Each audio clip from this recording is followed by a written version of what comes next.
안녕하세요 여러분, 어서오세요. 히드님, 모떼님, 어서오세요. 즐거운 일요일입니다. 오예 오예. 오늘은 드디어 4부 후반부에 들어섰습니다. 오늘 4부를 다 읽을 수 있을까는 잘 모르겠네요. 그래도 열심히 정성을 다해 읽어보도록 하겠습니다. 어제 읽어드렸던 줄거리는 그 신부님 있죠. 아주 연설을 하시면서 마치 제가 저 사람 사이비 아니야? 했던 사람인데 뭔가 페스트 같은데 페스트 아닌 페스트로 결국 운명을 달리함으로 그렇게 끝이 났었는데요. 그의 진찰 카드에는 이렇게 기록되었다. 병명미상. 결국 페스트로 죽은 건 아니었다고 끝이 났습니다. 이제 그 대성당의 신부님이, 중요한 인물이었던 신부님이 운명을 달리하고, 이야기는 이 페스트는 어떻게 될지 한번 오늘 읽어드리도록 할게요.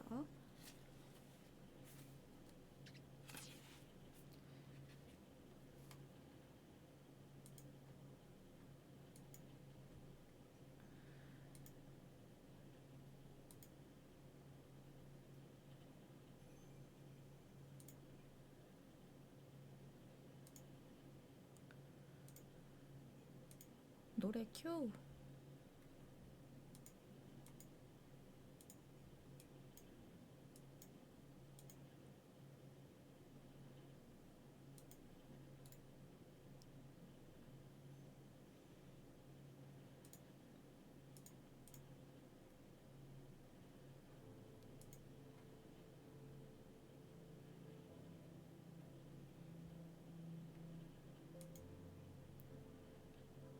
떠들어도 됩니다.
그해의 만성절은 여느 때와 달랐다. 물론 날씨는 예년과 같았다. 날씨가 변하더니 늦더위가 갑자기 선선한 날씨로 바뀌었다. 이제는 예년과 마찬가지로 찬바람이 계속 불었다. 커다란 구름들이 지평선 이쪽에서 저쪽으로 내달리면서 집들 위에 그늘을 드리웠다. 구름이 지나가고 나면 11월의 하늘에서 싸늘하고 노란 햇빛이 집들을 비추었다. 처음에는 레인코트가 거리에 등장했다. 고무를 입혀 번들거리는 천이 놀랄 만큼 눈에 많이 띄었다. 사실 200년 전 프랑스 남부에서 페스트가 대유행이었을 때 의사들이 자신을 보호하기 위해 기름 먹인 옷을 입었다는 사실이 신문에 보도된 적이 있었다. 상인들이 그 기사를 이용해 유행하지 않는 재고품들을 팔아치웠고 시민들은 그 옷의 도움을 받아 면역력이 생기기를 기대했다. 그러나 이런 계절적인 온갖 현상들도 묘지를 찾는 사람이 없다는 사실을 잊게 하지는 못했다. 예년 같으면 전차들은 은은한 국화꽃 향기로 가득 차고 부인들은 무리를 지어 친척이 묻혀있는 무덤에 꽃을 가져가곤 했다. 그날은 고인 곁에 가서 오랫동안 그를 찾지 않고 내버려 둔 것에 대해 용서를 비는 날이었다. 그러나 그 해에는 죽은 이를 생각하는 사람이 아무도 없었다. 정확히 말하면 죽은 사람들을 이미 지나치게 많이 생각했던 것이다. 그러므로 후회는 조금밖에 안 하면서 잔뜩 우울한 심정으로 그들을 찾아볼 필요는 없었다.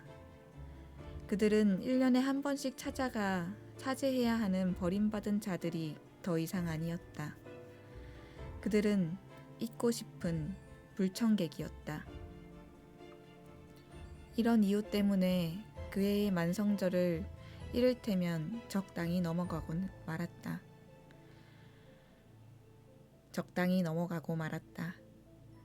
코타르에 따르면 타루가 보기에는 코타르는 점점 비아냥거리는 투로 말했다. 지금은 매일매일이 만성절이었다. 더군다나 실제로 페스트의 불꽃은 화장터의 소각시설에서 매일같이 더욱 열정적으로 타올랐다. 사실 사망자 수가 나날이 늘어가는 것은 아니었다. 그러나 이제 페스트는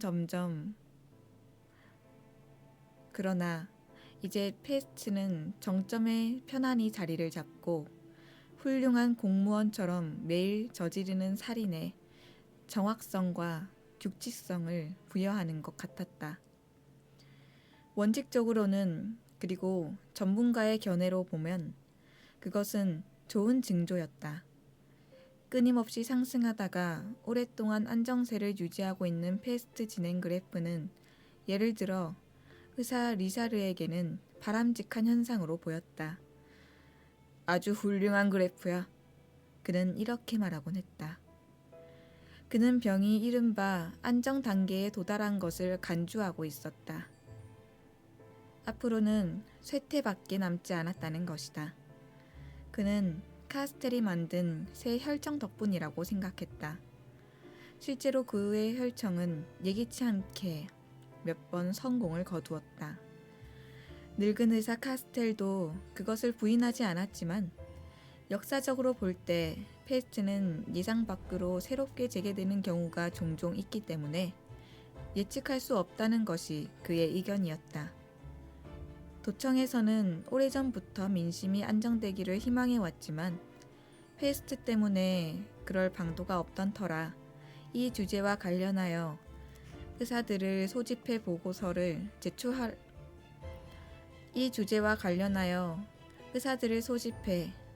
제출하라고 할 계획이었는데 그때 의사 리사르가 페스트로, 더구나 병이 안정 상태에 있을 때 사망하고 말았다. 분명히 충격적이긴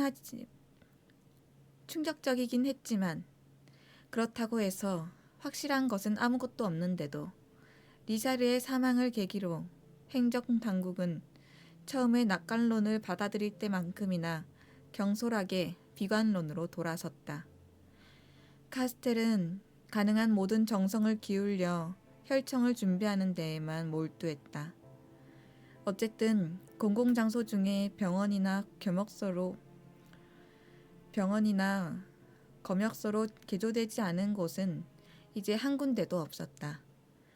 그나마 도청을 아직 그대로 남겨둔 것은 회합 장소가 필요했기 때문이다. 전체적으로 볼 때, 그리고 당시에는 페스트가 상대적으로 안정된 상태였기 때문에 리우가 꾸린 조직에서 일손이 모자란 적은 전혀 없었다. 의사들과 봉사자들은 이미 기진맥진할 정도로 노력하고 있었고 더 많은 노력을 쏟아부으려고 생각할 필요는 없었다. 이렇게 말해도 괜찮다면 그들은 그저 그 초인적인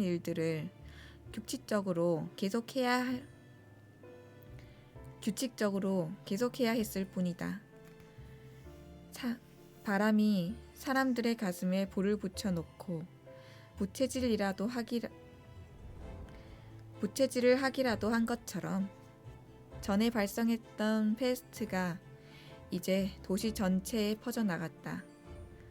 환자들은 피를 토하며 훨씬 단기간에 사망했다. 전염병이 새로운 형태로 발전함에 따라 이젠 전염성이 높아질 우려가 있었다. 사실 그 점에 관해 전문가들의 의견은 항상 서로 달랐다. 그래도 안전을 기하기 위해 보건 관계자들은 소독한 가제 마스크를 계속 착용했다. 어쨌든 얼핏 보면 병이 더 확산되어야 할 것 같았다. 그러나 선 페스트 증상은 감소하고 있었기 때문에 통계 곡선은 그대로 수평을 유지하는 상황이 이어졌다.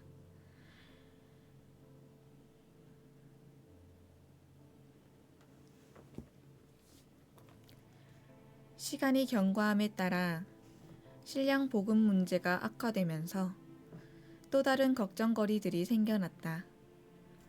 거기에 투기까지 끼어들어 부족한 생활 필수품들이 일반 시장에서 터무니없는 가격으로 팔렸다. 그 결과 가난한 가정은 무척 괴로운 상황에 놓인 반면 부유한 가정은 부족한 것이 거의 없었다. 페스트가 가져온 공평성이 효과를 발휘해 시민들 사이에서 평등을 강화될 수도 있었지만 사람들이 본래 갖고 있던 이기심 때문에 페스트는 오히려 사람들의 마음속에 불의의 감정만 심화시키고 말았다. 물론 죽음이라는 완전 무결한 평등이 남아있긴 하지만 그런 평등을 원하는 사람은 아무도 없었다. 굶주림에 고통받는 가난한 사람들은 더욱 향수에 젖어 생활도 자유롭고 빵도 비싸지 않은 인근 도시와 시골을 생각하곤 했다. 비논리적이긴 하지만 사람들은 식량을 충분히 공급할 수 없다면 자신들이 떠나는 것을 막아서는 안 된다고 생각했다. 그러더니 마침내 구호가 퍼져나가 벽보로 나붙기도 하고 도지사가 지나갈 때 소리내어 외치기도 했다. 빵 아니면 공기를 달라. 이 풍자적인 구호를 계기로 데모가 일어나기도 했지만 곧 진압되었다. 그러나 그 심각성을 모르는 사람은 없었다. 물론 신문들은 그들에게 내려진 수칙, 즉 어떻게 해서라도 낙관론을 유지하라는 수칙을 절대적으로 따르고 있었다. 신문을 보면 현 상황은 시민들이 보여준 평온하고 침착한 감동적인 모범 사례라는 점이 특징적이었다. 하지만 꽉 막혀있는 이 도시에서 비밀로 유지될 수 있는 것은 아무것도 없었으므로 공동체가 보여주고 있다는 모범 사례에 속은 사람은 아무도 없었다. 여기서 문제되는 평온함이나 침착함을 정확하게 이해하기 위해서는 당국에서 마련한 예방 격리소나 격리 수용소에 들어가 보는 것으로 충분했다. 서술자는 다른 곳에 일이 있어서 그곳에 가보지 못했기 때문에 여기서는 타루의 증언을 인용할 수밖에 없다.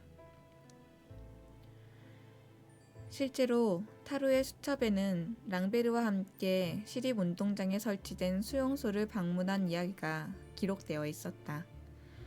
운동장은 시 출입문 근처에 있었는데 한쪽은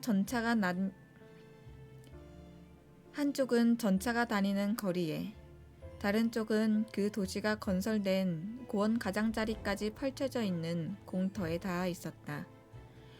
운동장에는 시멘트 담이 높이 쳐져 있어서 출입구 4곳에 보초를 세우면 탈출이 불가능했다.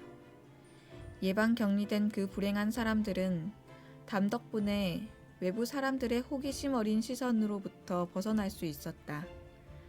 반면 그들은 보이지 않아도 전차가 지나가는 소리를 하루 종일 들으며 전차 소리와 함께 웅성거리는 소리가 더 커지면 출퇴근 시간이라고 짐작하곤 했다. 이런 식으로 그들은 자기들에게 배제된 삶이 그들과 불과 몇 미터 떨어진 곳에서 계속되고 있으며 시멘트 담이 두 세상을 서로 다른 두 행성보다 더 낯설게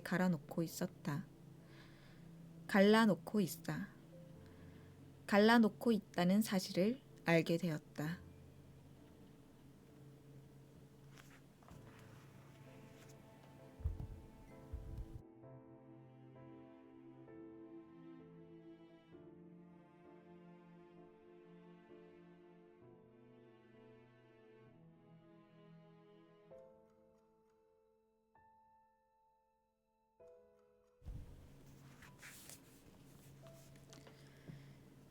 실제로 타루는 랑베르와 함께 시립운동장에 설치된 수용소에 갔던 일을 자신의 수첩에 기록하고 있다.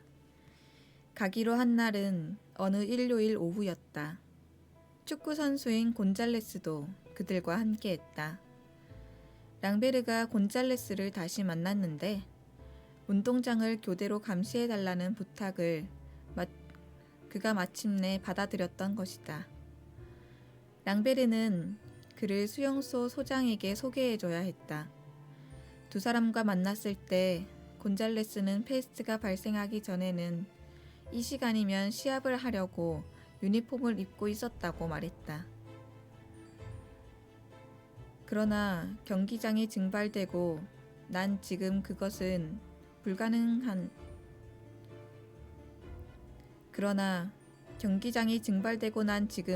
그것은 불가능한 일이었다.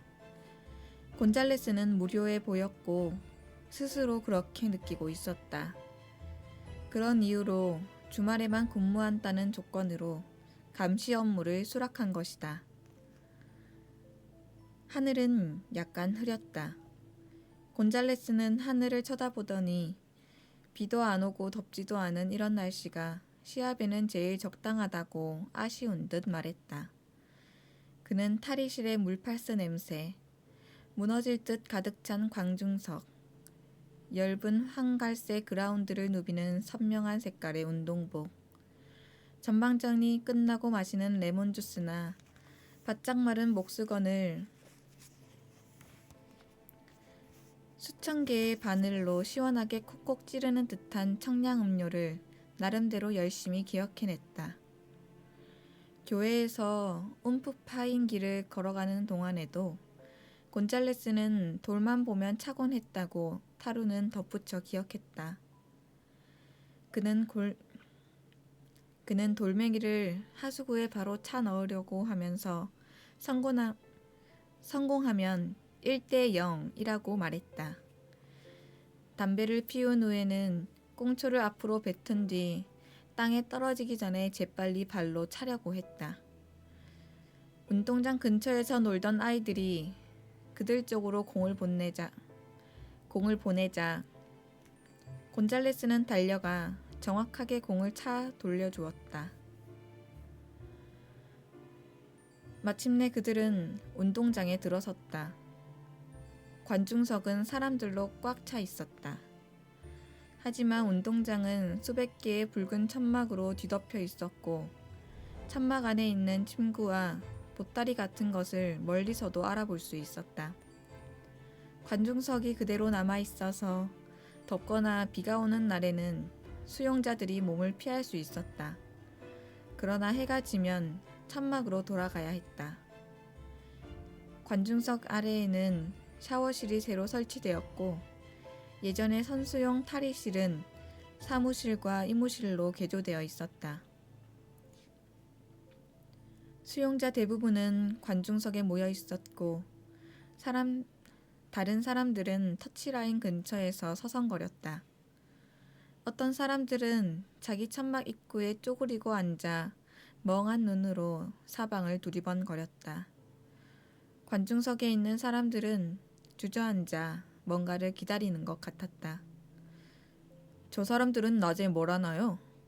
타루가 랑베르에게 물었다. 아무것도 안 합니다. 실제로 거의 모든 사람이 두 팔을 쭉 늘어뜨린 채로 있었다. 그 거대한 군중은 신기하리만큼 조용했다. 처음 며칠 동안은 여기에서 서로 말하는 소리도 안 들렸어요. 랑베르가 말했다. 그런데 하루 이틀 지날수록 점점 말수가 적어지더라고요. 기록에 따르면 타루는 그들을 이해하고 있었다. 그들을 처음 보았을 때 그들은 천막에 빽빽하게 수용된 채 파리가 날아다니는 소리를 듣거나 몸을 긁적거리기에 바빴고 이야기를 들어줄 사람이 있을 때는 자신의 분노나 공포를 소리 높여 떠들어댔다. 그러나 수용소가 초만원이 되자 이야기를 들어줄 사람이 점점 줄어들었다. 그래서 결국 침묵을 지키고 서로를 불신할 수밖에 없었다. 실제로 불신 같은 것이 회색빛으로 빛나는 하늘에서 붉은 수용소 위로 쏟아져 내리고 있었다. 그랬다. 그들은 모두 경계하는 표정이었다. 강제로 격리된 데 이유가 없는 것은 아니었다. 그들은 자기들이 격리된 이유를 찾으며 두려워하는 자의 표정을 짓고 있었다.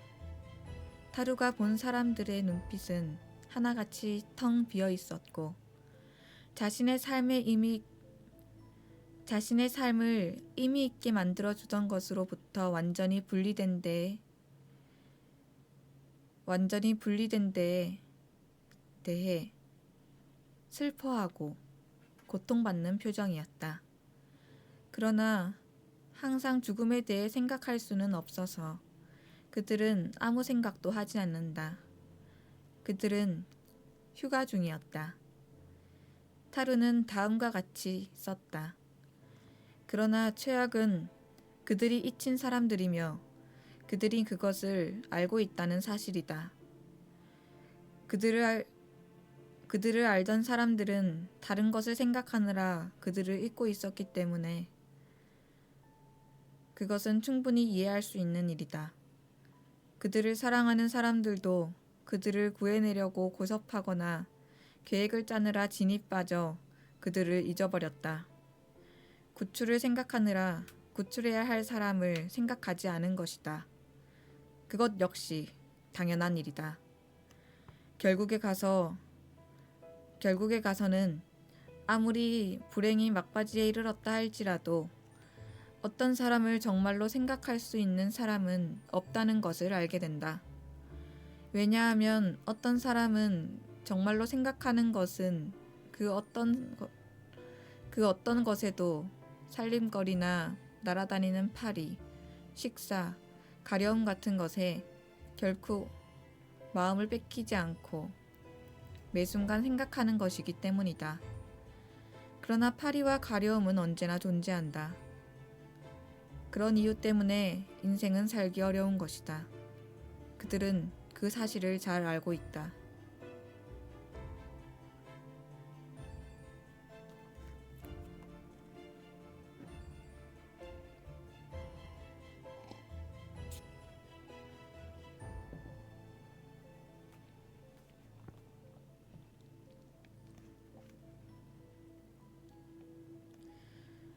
소장이 와서 오통 씨가 그들에게 면담을 신청했다고 전했다. 소장은 곤잘레스를 사무실로 안내하고 나서 그들을 관중석으로 데리고 갔다. 오통 씨가 혼자 떨어져 앉아 있다가 일어나 그들을 맞이했다. 그의 옷차림은 여전했고 칼라도 여전히 빳빳했다. 다만 관자놀이 위쪽에 머리카락이 뻗쳐 있고 구두끈 한쪽이 풀려 있는 것이 타루의 눈에 띄었다.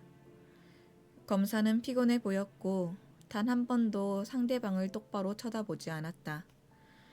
그는 그들에게 만나게 되어 기쁘다며 의사 리우에게 신세를 많이 졌는데 감사의 말을 전해달라고 했다. 두 사람은 잠자코 있었다. 필리프가 너무 힘들어하지 않았기를 바랍니다. 잠시 후 판사는 이렇게 말했다. 그가 자기 아들의 이름을 부르는 걸 타루가 들은 것은 이번이 처음이었다. 그가 어딘지 변했다는 것을 알 수 있었다. 해가 지평선으로 기울자 구름 사이로 햇살이 관중석을 비스듬히 비추면서 세 사람의 얼굴이 붉게 물들었다. 아닙니다. 타루가 말했다. 아니에요. 정말 별로 힘들어하지 않았습니다. 그들이 자리에서 일어난 뒤에도 판사는 여전히 햇빛이 비치는 쪽을 바라보고 있었다. 그들은 곤잘레스에게 작별 인사를 하러 갔다. 그는 잠시 교대표를 들여다보고 있었다. 축구 선수가 악수를 하며 웃었다.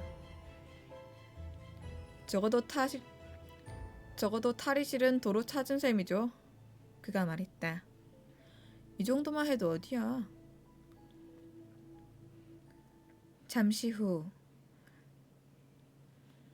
소장이 타루와 랑베르를 배웅할 때 관중석에서 엄청나게 큰 기계 소리 같은 지지거리는 잡음이 크게 들려왔다.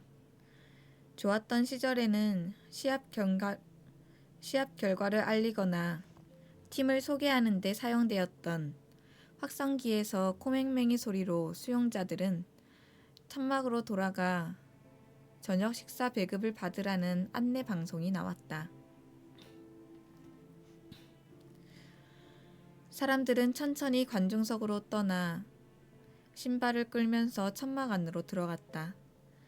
모두 제자리로 돌아가자 기차역에서 볼 수 있는 조그만 전기 자동차 2대가 커다란 솥들을 싣고 천막 사이를 돌아다녔다. 사람들이 팔을 내밀면 국자 2개가 2개의 솥에서 음식을 떠서 시판 2개에 쏟아부었다. 차가 다시 움직였다. 다음 천막에서도 같은 일이 되풀이되었다. 과학적이군요. 타루가 소장에게 말했다. 그렇죠. 과학적이죠. 소장이 악수를 하며 만족스러운 듯 대답했다.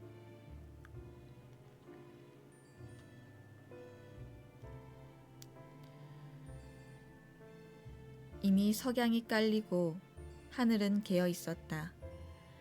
부드럽고 신선한 햇빛이 수용소를 비추었다.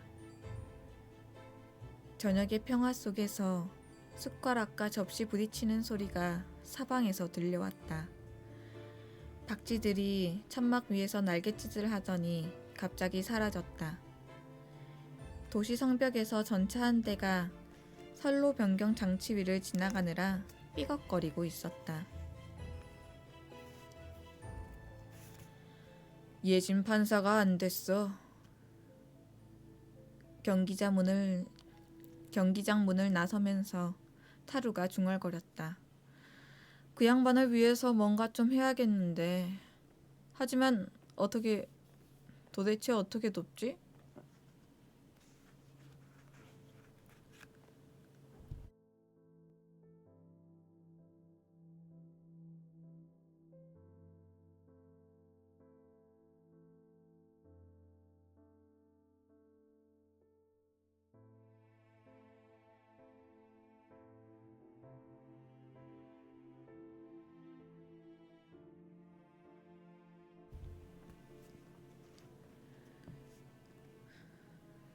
우리 시에는 이 같은 격리 수용소가 몇 군데 더 있었지만 조심스럽기도 하고 또 직접적인 정보도 없어서 서술자는 그것에 대해 더 이상 언급할 수 없다. 그러나 그가 말할 수 있는 것은 그러한 수용소의 존재, 거기서 나는 사람 냄새, 황혼에서 들려오는 커다란 확성기 소리,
네, 죄송합니다. 다시 읽을게요.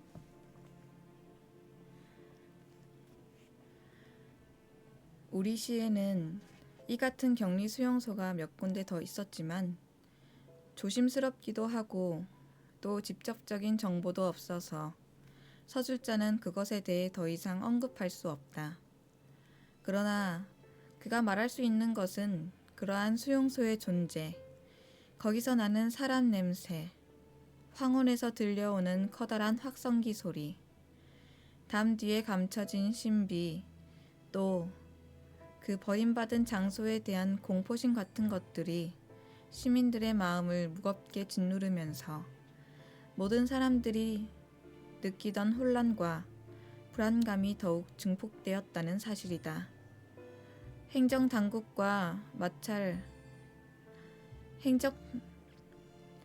행정당국과의 마찰과 충돌 또한 더욱 증가하고 있다. 그러나 11월 말이 되자 아침 날씨가 상당히 추워졌다. 폭우가 억수같이 쏟아져 도로가 씻기고 하늘이 청명해졌다. 거리가 반짝이고 하늘에는 구름 한 점 없었다. 아침이면 한풀 꺾인 태양이 매일같이 도시 위로 눈부시게 차가운 햇살을 퍼뜨렸다. 하지만 저녁 때가 되면 반대로 공기가 다시 온화해졌다. 타루가 의사 리우에게 자기 생각을 어느 정도 털어놓기로 마음먹은 것은 바로 그런 순간이었다. 긴 하루를 힘들게 보낸 어느 날 밤 10시경 해수병 환자 집으로 리우가 왕진을 가는데 타루가 따라 나섰다. 구시가지의 집들 위로 하늘이 부드럽게 빛났다. 어두운 사거리로 산들바람이 소리 없이 불어왔다. 고요한 거리를 벗어나자 두 남자는 노인의 수다와 맞닥뜨렸다. 노인은 그들에게 불평하는 사람들이 많다. 늘 똑같은 놈들만 이익을 챙긴다. 위험한 일을 하면 결국 화를 입는다. 이러다가는 결국 이 대목에서 그는 손을 비볐다. 무슨 소동이 날 거다라고 떠들어댔다. 의사가 치료하는 동안에도 노인은 그런 것들을 쉬지 않고 언급했다. 누군가 걸어다니는 소리가 바로 위층에서 들렸다. 타루가 궁금해하는 기색을 보이자 이웃집 여자들이 테라스에 나와 있다고 그의 늙은 아내가 설명해 주었다. 그와 동시에 위에서 보면 전망도 좋고 테라스의 한쪽 면이 서로 붙어 있어서 동네 여자들이 집 밖으로 나가지 않고도 남의 집을 방문할 수 있다는 사실을 알게 되었다. 그렇다니까요. 그러니 한번 올라가 보시구려. 거긴 공기도 좋아. 노인이 말했다. 테라스에는 아무도 없고 의자 3개만 놓여 있었다. 한쪽으로는 시선이 닿는 멀리까지 테라스만 보였고 그 테라스 끝은 돌로 된 컴컴한 덩어리와 닿아 있었다. 바로 첫 번째 언덕이었다. 다른 쪽으로는 거리 몇 개와 보이지 않는 항구 너머로 하늘과 바다가 뒤섞인 수평성이 은밀히 고동치는 모습이 내다보였다. 절벽이라고 생각하는 곳 너머에는 어디서 나오는지 모를 불빛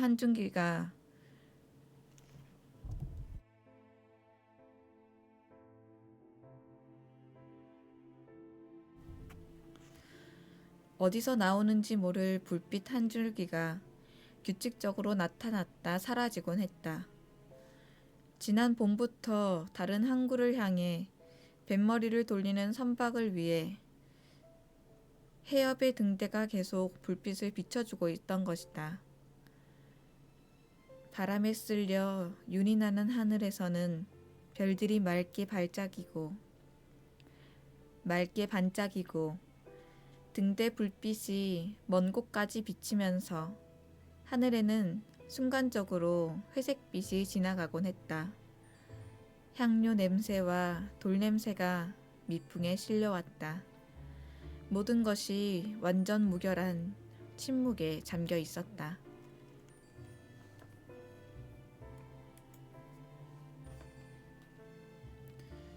날씨가 좋군요.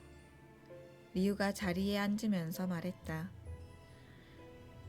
여기는 마치 페스트가 한 번도 올라오지 않은 것 같아요. 타루는 그에게 등을 돌린 채 바다를 보고 있었다. 네, 좋군요. 잠시 후 그가 말했다. 그는 리우 곁으로 와서 앉더니 그를 주의 깊게 바라보았다. 불빛이 하늘에 3번 나타났다. 거리 안쪽 깊숙한 곳에서 식기 부딪히는 소리가 그들에게까지 들려왔다. 집안에서는 문 닫히는 소리가 났다. 타루가 매우 자연스러운 어조로 말했다. 리우, 내가 어떤 사람인지 알려고 한 적이 한 번도 없었죠? 저에게 우정을 느끼십니까? 그럼요. 우린 친구예요. 지금까지 그럴 시간이 없었을 뿐이죠. 리우가 말했다. 좋습니다. 그렇다면 다행이군요. 지금 이 순간을 우정을 나누는 시간으로 하면 어떨까요? 대답 대신 리우가 그에게 미소를 지었다. 자, 그럼 멀리 어느 길에선가 자동차 한 대가 젖은 도로를 달리고 있는 모양이었다. 자동차가 멀어지자 그 뒤로 고함 소리가 어렴풋이 들려와 또 침묵을 깨뜨렸다. 이윽고 별이 총총한 하늘의 무게를 모두 싣고 침묵이 두 사람에게 다시 쏟아졌다. 타루가 일어나서 테라스 난간에 걸터 앉았다. 리우는 여전히 맞은편 의자에 깊숙이 앉아 있었다. 타루의 모습은 하늘에 대비되어 윤곽이 뚜렷이 드러난 육중한 덩어리로밖에 보이지 않았다. 그는 오랫동안 이야기를 했다. 그의 이야기를 재구성해 적어보면 대충 다음과 같다. 간단히 말하면 리우, 나는 이 도시와 전염병을 알기 훨씬 전부터 페스트 때문에 힘들어했어요. 말하자면 나도 다른 모든 사람들과 마찬가지라는 이야기지요. 그런데 세상에는 페이스트를 모르는 사람들도 있고, 페이스트가 있어서 좋다는 사람들도 있고, 또 페이스트가 있다는 것을 알고 거기서 빠져나가려는 사람들도 있어요. 나는 항상 빠져나가려고 했어요. 젊었을 때 나는 내가 결백하다고 생각하면서 살았어요. 말하자면 생각 없이 살았던 거죠. 고민하는 성격도 아니었고 사회생활도 그런대로 적당히 잘 시작했어요. 뭘 해도 순조로웠죠. 머리도 괜찮았고 여자들과의 관계도 더할 나위 없이 좋았고요. 가끔 불안감이 생기기도 했지만 이내 사라졌어요. 그러던 어느 날 나는 심사숙고하기 시작했어요. 그리고 지금은 미리 얘기를 좀 하자면 나는 당신처럼 가난하지 않았어요. 아버지가 차장 검사였는데 그만하면 괜찮은 지위였어요. 그러나 천성적으로 호인이어서 그런 티를 내지 않으셨어요. 어머니는 순박하고 수줍음을 타셨는데 나는 항상 어머니를 사랑했어요. 하지만 그 이야기는 하지 않는 편이 좋을 것 같네요. 아버지는 나를 돌봐주고 사랑해 주셨어요. 나를 이해하려고 많이 노력하신 것 같아요. 지금 생각해보면 바람도 피우셨는데 내가 그것 때문에 화를 내는 건 결코 아니에요. 아버지의 모든 점에서 사람들이 기대하는 대로 행동하셨고 남에게 충격을 주는 행동은 하지 않으셨어요. 간단히 말해 그렇게 개성이 강한 분은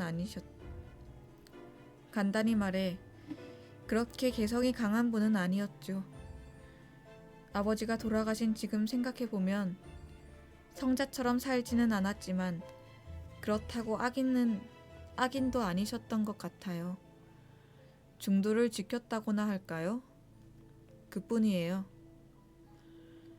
사람들이 적당히 애정을 느끼고 그 애정을 오래 유지하게 되는 그런 인물이었던 거죠. 그렇지만 그에겐 한 가지 특징이 있었어요. 철도 여행 안내라는 책을 늘 머리맡에 두고 읽으셨거든요.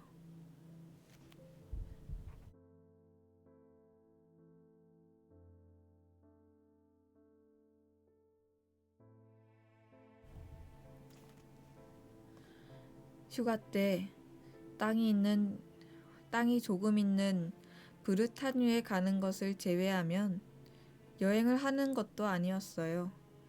하지만 파리에서 베를린 간 열차 출발 시각과 도착 시간, 리옹에서 바르샤바까지 가려면 몇 시에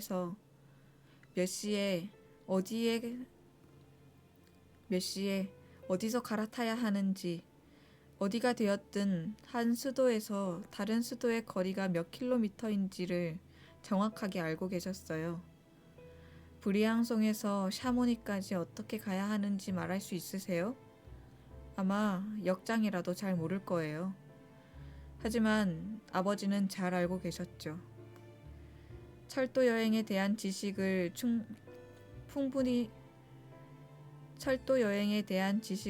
풍부히 하려고 거의 매일 저녁 공부를 하셨고 그것을 무척 자랑스럽게 생각하셨어요.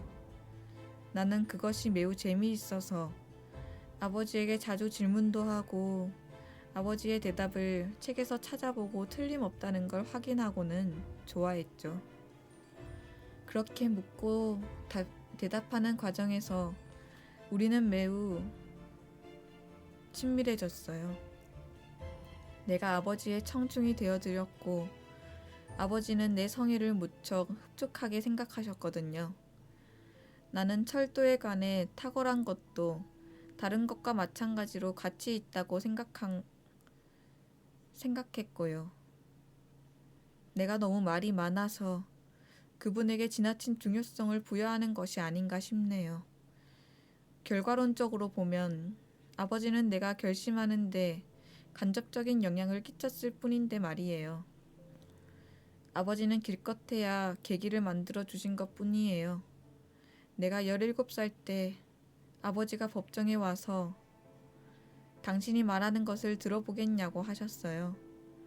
중재재판소에서 열리는 중재사건에 대한 공판이었는데 아버지는 그날 당신의 가장 훌륭한 모습을 보여줄 수 있을 거라고 생각하신 거죠. 젊은이의 상상력을 자극하는 그런 의식을 통해 나도 아버지가 선택한 그 길로 들어서게 하려는 기대도 있으셨던 것 같아요. 좋다고 대답했죠. 아버지가 좋아하실 것 같았고 집에서와는 다른 역할을 하시는 모습을 보고 듣고 싶다는 생각도 들었어요. 그 외 다른 생각은 없었어요. 법정에서 일어나는 일은 혁명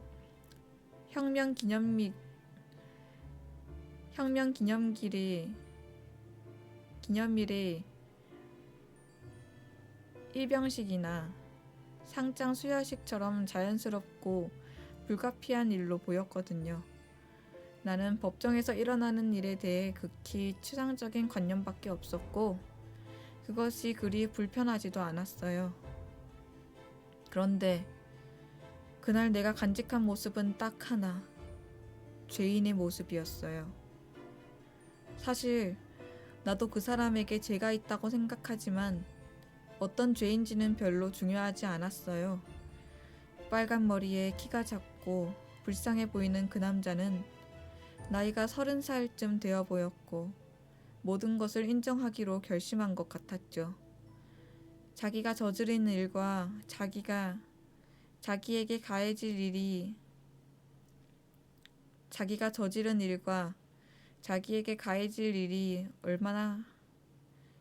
얼마나 겁먹은 표정이던지.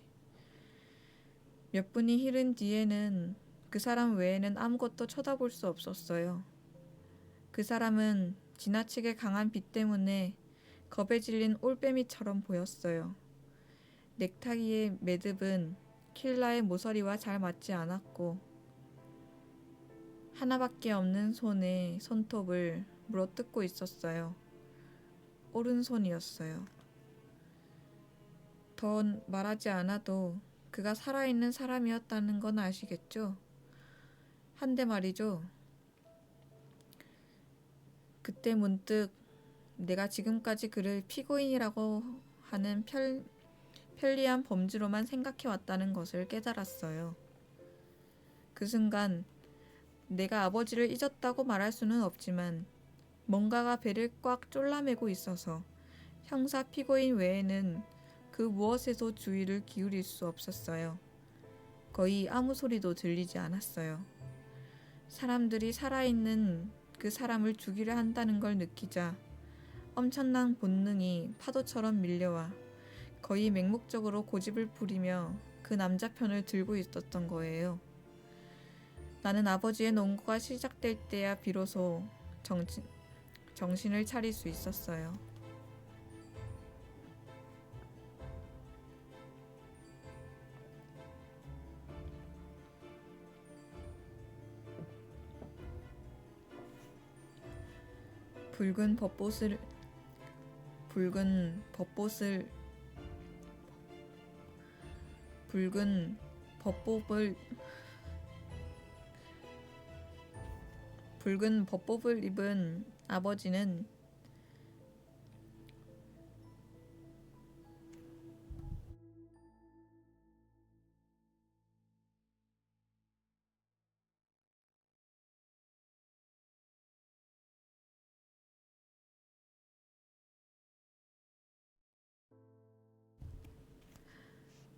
붉은 법봇을 입은 아버지는 호인도 아니고 다정한 사람도 아닌 다른 사람으로 변해 있었어요.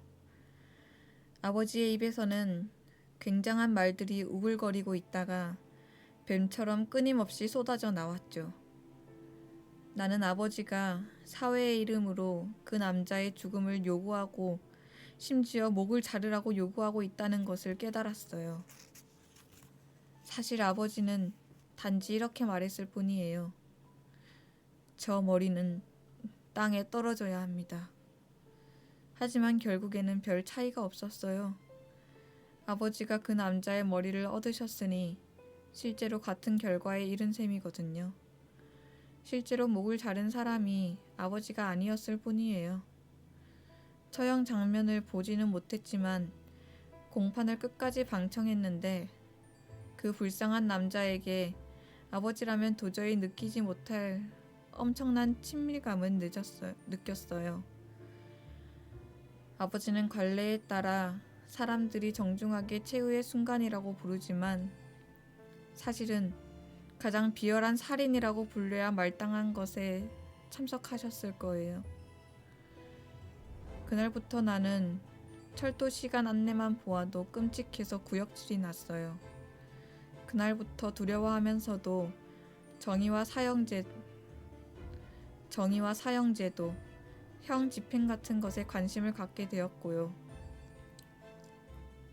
그리고 아버지가 벌써 여러 차례 그런 살인 현장에 입회했음이 틀림없고 아침 일찍 일어나시는 날이 바로 그런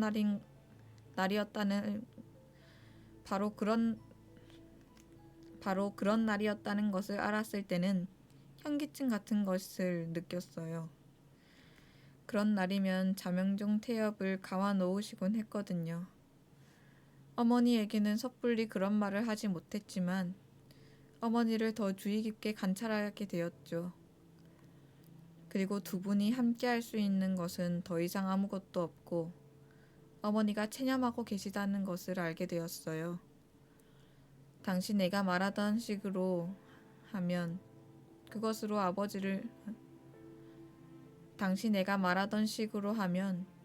그것으로 어머니를 용서할 수 있었죠. 나중에 알게 되었지만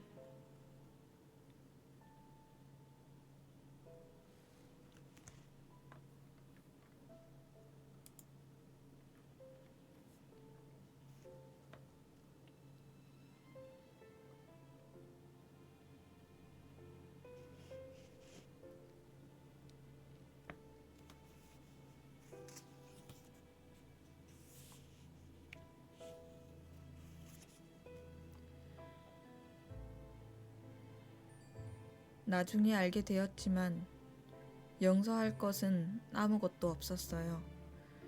어머니는 결혼 전까지 내내 가난했었고 가난 때문에 체념을 배웠거든요. 그리고 얼마 지나지 않아 내가 곧바로 집을 떠났을 거라 짐작하실지도 모르겠어요. 그러진 않았고 몇 달, 아니 거의 1년을 집에 머물러 있었어요. 하지만 마음은 병들어 있었죠. 어느 날 저녁 아버지가 내일 아침에 일찍 일어나야 한다며 자명종을 가져오라고 하더군요. 그날 밤 나는 잠을 이루지 못했어요. 다음 날 아버지가 돌아오시기 전에 집을 나왔죠. 뒤에 일어난 일을 바로 말씀드리면 아버지는 사람을 시켜 나를 찾으셨고 나는 아버지를 만나러 가서는 아무 설명 없이 만약 돌아오라고 강요하면 자살해버리겠다고 침착하게 말씀드렸어요. 아버지는 결국 받아들이셨어요. 본래 성격이 온순한 편이셨으니까요. 그리고 멋대로 사는 것이 얼마나 어리석은 일인지 아버지는 내 행동을 그렇게 해석하셨고 나는 그 오해를 굳이 풀어드리지 않았어요. 에 대해 일장연설을 하고 수많은 충고를 해주고 진정어린 눈물을 애써 참으시더군요. 그 후 그래봤자 시간이 많이 흐른 뒤의 일이지만 어머니를 만나러 정기적으로 집에 들렀고 그때 아버지도 뵈었어요. 아버지는 그런 관계로 만족하셨던 것 같아요. 아버지에게 원한은 없었고 단지 마음속에 약간 슬픔이 남아 있었죠. 아버지가 돌아가시자 어머니를 모시고 살았는데 어머니가 돌아가시지 않았다면 지금도 함께 살고 있었을 거예요. 내가 인생의 첫 발을 내디딘 그 시절에 대해 길게 강조해서 이야기한 것은 실제로 모든 것이 거기에 실제로 모든 것이 거기서 비롯되었기 때문이에요. 이제 좀 더 속도를 내겠습니다. 18살의 안락한 생활에서 벗어나자마자 나는 바로 가난을 경험했어요. 먹고 살기 위해 안 해본 일이 없어요. 그 결과도 아주 나쁘지는 않았고요. 하지만 내가 흥미를 가진 것은 사형 선고였어요. 그 붉은 머리 올빼미 사내의 일을 해결해 보고 싶었거든요. 그래서 이른바 정치를 하게 되었어요. 페스트 환자가 되고 싶지는 않았으니까요. 그게 다예요. 내가 살고 있는 사회가 사형 선고를 기반으로 세워져 있기에 그 사회에 맞서 투쟁하는 것이 그 살인 행위에 대해 투쟁하는 것이라고 생각했어요. 나는 그렇게 믿었고 다른 사람들도 그렇게 말했죠. 결론적으로 보면 대부분의 경우 사실이기도 했고요. 그래서 나는 내가 좋아했고 지금도 변함없이 좋아하는 사람들과 함께 일을 시작했어요. 오랫동안 그들과 함께 했죠. 유럽에 있는 국가 중 내가 투쟁에 참여하지 않은 나라는 하나도 없을 정도예요. 자, 그 이야기는 그만하죠. 물론 경우에 따라서는 우리도 사형 선고를 내린다는 것을 나도 잘 알고 있습니다. 더 이상 사람을 죽이지 않은 세계를 만들려면 그런 죽음은 불가피하다고 사람들이 나에게 말하곤 했고요. 어떤 의미에서는 그 말도 진실이었지만 나는 그런 종류의 진실은 받아들이지 못한 것 같아요.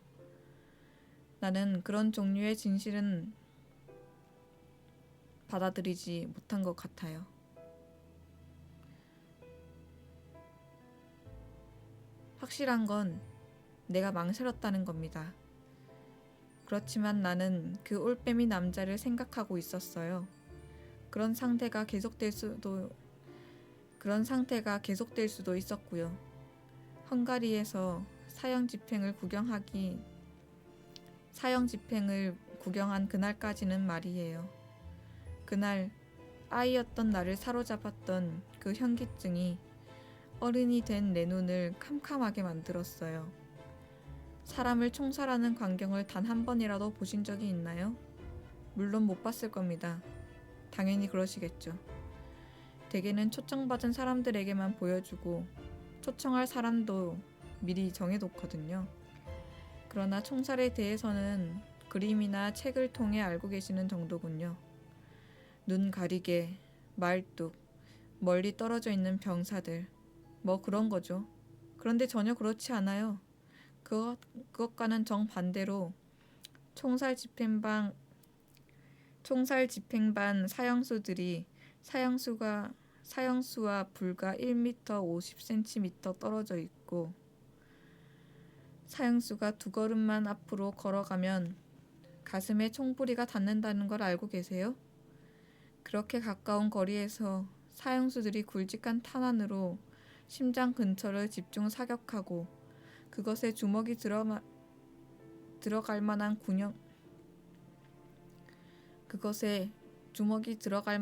구멍이 뚫린다는 걸 알고 계세요? 그런 세부 사항은 아무도 이야기하지 않으니까 선생님은 모르시겠죠. 인간의 잠은 페스트 환자들의 생명보다 더 신성하죠. 선량한 사람들이 잠드는 것을 방해해서는 안 되는 거고요. 잠드는 것을 방해하려면 어느 정도 악취미가 있어야 하는데 누구나 다 아는 사실이지만 취미란 고집을 부리지 않는 거잖아요. 그런데 나는 그 무렵부터 잠을 잘 수가 없었어요. 나에겐 악취미가 남아있어서 그것을 계속 입에 올리고 끊임없이 고집을 부렸어요. 다시 말해, 늘 그것만 생각하고 있었던 거죠. 그 오랜 세월 동안 온 마음을 기울여 페스트와 싸운다고 생각하며 살아온 그 오랜 세월 동안 항상 페스트 환자였다는 사실을 그때 깨달았어요. 간접적으로나마 수천 명의 죽음에 동의했다는 것, 죽음을 초래할 수 없는 행위나 원칙을 선이라고 생각하고 그런 죽음을 부추기기까지 했다는 걸 알게 된 거죠. 다른 사람들은 그것에 대해 신경 쓰는 것 같지 않았어요.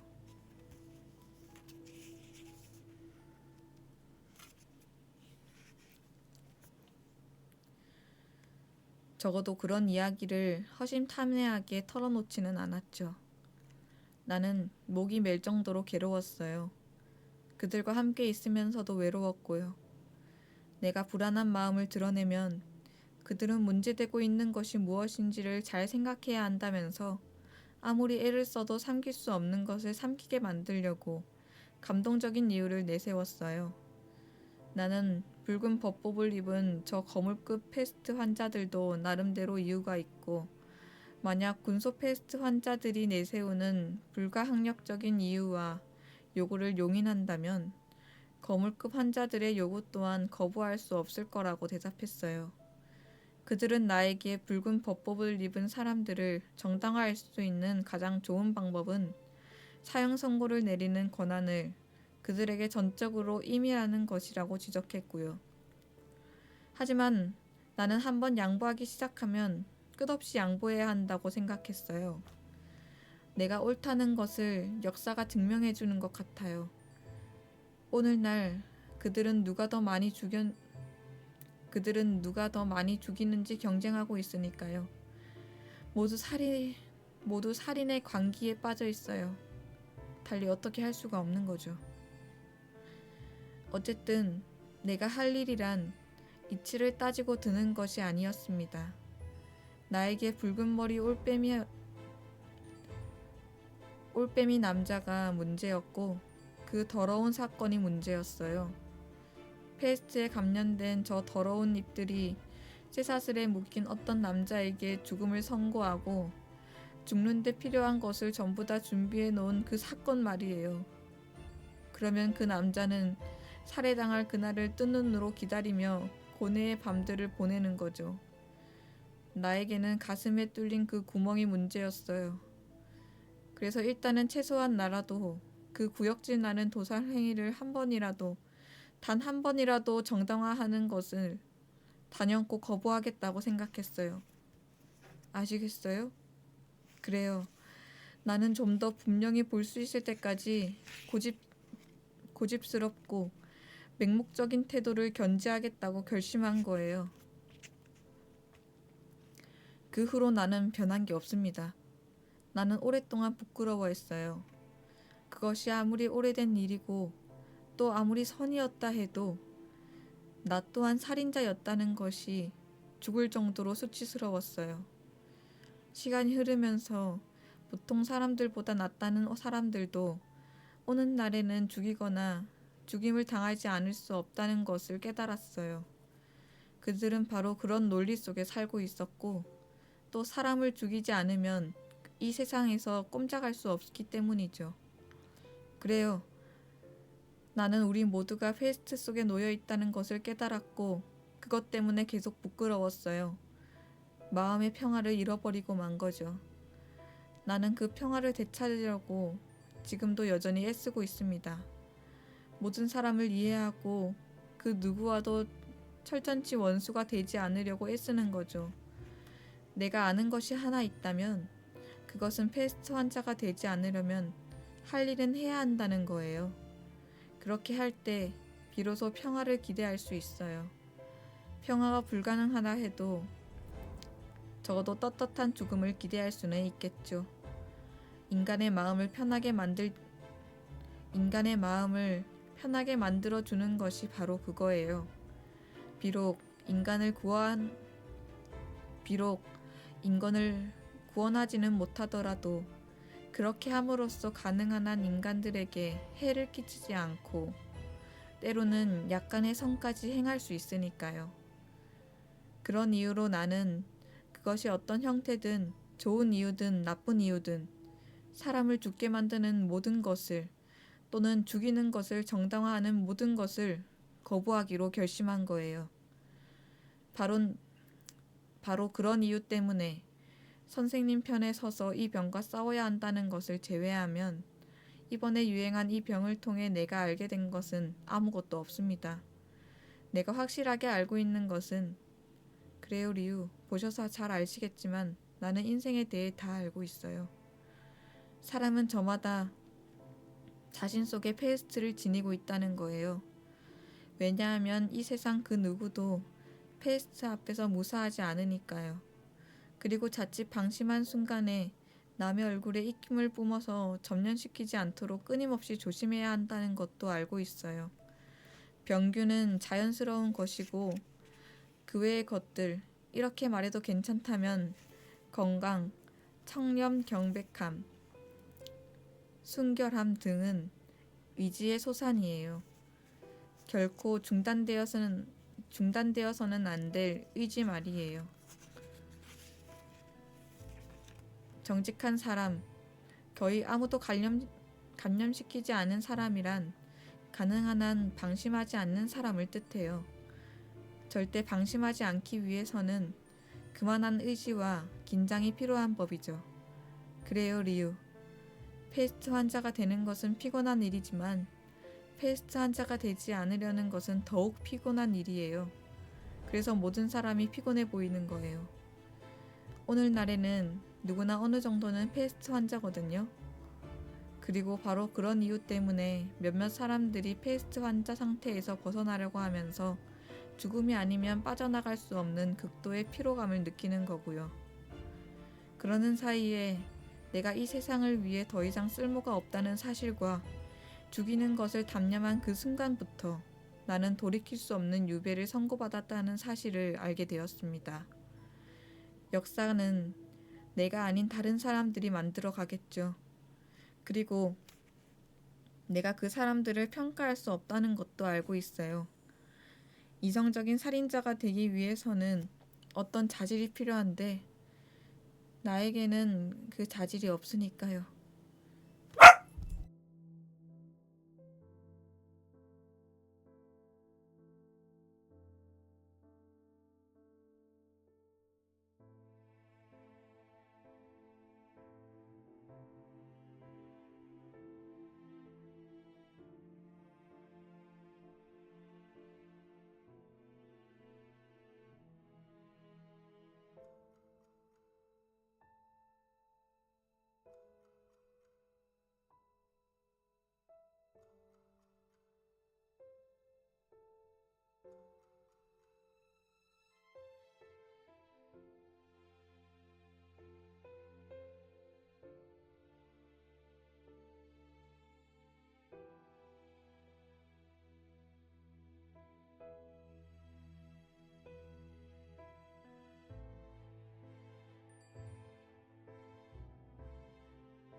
죄송합니다.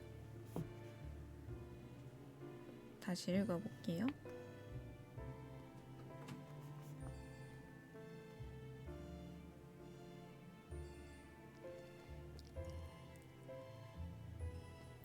나에게는 그 자질이 없으니까요. 그러니까 이것을 우월성이라고 할 수는 없죠. 하지만 이제 나는 있는 그대로의 내가 되기로 했어요. 겸손을 배운 거죠. 내 이야기는 간단해요. 지상에 재앙과 희생자들이 있으니 가능한 한 재앙편에 서는 것을 거부해야 한다는 거예요. 선생님에게는 좀 단순하게 들릴지도 모르겠어요. 나로서는 그것이 단순한지 어떤지는 잘 모르지만 그것이 진실이라는 것은 알고 있어요. 나는 다른 추론들도 많이 들어봤어요. 그 추론들 때문에 나도 머리가 이상해질 뻔했고 어떤 사람들은 살인 행위에 동조할 정도로 머리가 이상해지기도 했어요. 나는 인간의 모든 불행은 정확한 언어를 쓰지 않는 데에서 온다는 것을 깨달았어요. 그래서 올바른 길을 걷기 위해 정확하게 말하고 행동하기로 결심했지요. 결과적으로 나는 재앙과 희생자가 있다고만 말하고 그 이상은 말하지 않을 거예요. 그렇게 말함으로써 나 자신이 재앙이 된다고 할지라도 적어도 적어도 그 재앙에 동조하는 일은 없겠죠. 나는 결백한 살인자가 되려는 거예요. 보시다시피 그것이 엄청나게 어려운 일도 아니고요. 물론 제3의 범주, 즉 진정한 의사라는 범주가 필요하겠지만 그건 그리 흔한 일도 아니고 또 진정한 의사가 되는 것이 쉽지도 않을 거예요. 바로 이런 이유 때문에 피해를 줄이기 위해 어떤 경우에라도 희생자들 편에 서야 된다고 결심한 거고요. 희생자들 속에 있으면 적어도 어떻게 하면 평화라고 하는 제3의 범주에 도달할지 모색할 수 있겠죠. 이야기를 끝맺으면서 타루는 한쪽 다리를 흔들어 테라스를 가볍게 쳤다. 의사가 잠시 가만히 있다가 몸을 약간 일으키더니 평화에 도달하기 위해 어떤 길을 걸어야 할지 생각해 보았느냐고 물었다. 그럼요. 공감의 길이지요. 구급차의 사이렌이 멀리서 2번 울렸다. 조금 전만 해도 희미하게 들리던 고함 소리가 시 경계선에 있는 돌산 근처로 모여들고 있었다. 동시에 무슨 폭발음 같은 것이 들려왔다. 그리고 다시 조용해졌다. 등대불이 2번 깜빡이는 것이 리우의 눈에 띄었다. 산들바람이 더 강해지는 것 같더니 바다에서 불어온 바람이 소금 냄새에 실려왔다. 낭떠러지에 부딪히는 파도에서 나던 은밀한 숨소리가 뚜렷이 들려왔다.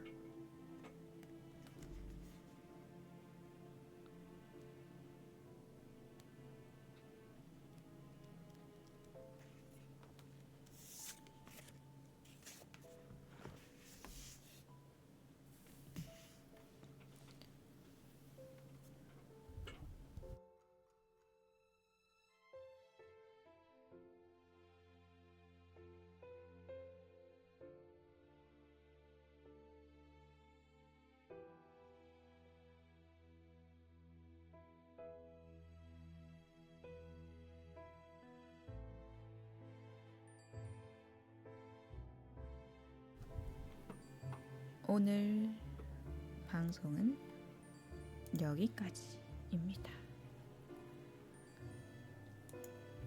들어주신 여러분 모두 감사하고요. 저는 내일 또 찾아오도록 하겠습니다.